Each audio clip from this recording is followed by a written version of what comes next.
What would you do if you had a nosebleed that wouldn't stop? Or a flu that just wouldn't go away? Or your skin bruised at the lightest touch? This is the reality for people who suffer from leukemia, a cancer of the blood. I'm Eileen, and I carry out my research on leukemia in UCC. When you think of leukemia, and indeed most cancers, you can think of a garden, where the flowers are like our healthy cells, but the weeds are like cancer cells. In a healthy body, our white blood cells fight infection, but in somebody who has leukemia, these cells become abnormal, overcrowd the healthy cells, and then the body can't function properly.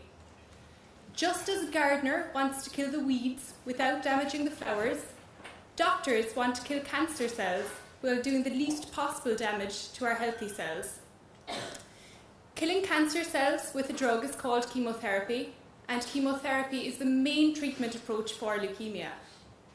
Yes, there are certain drugs at the moment that can kill cancer cells, but their effects aren't always long-lasting. And for this reason, there's an urgent need to develop better drugs. This is what my project aims to do.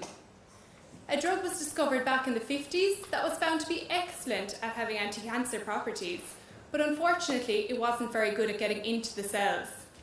To demonstrate this, you'll see a beaker of water. This beaker of water is like the blood in our bodies, and that drug is simply like when you pour oil into water. It forms a layer on top but doesn't get in and mix, so this drug couldn't mix with the blood where we want it to be.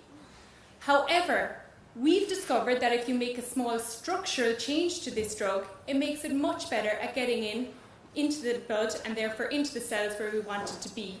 So this new drug is more like Ribena. So you'll see now where I got the title of my talk, which is Teaching an Old Drug New Tricks.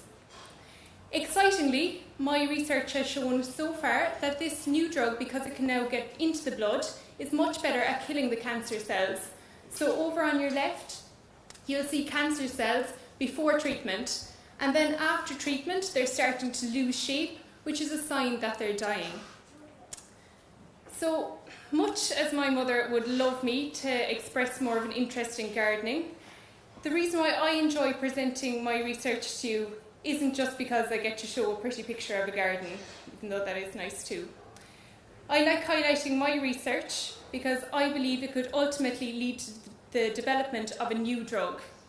This could improve the survival chances of people with leukemia and also massively improve their quality of life.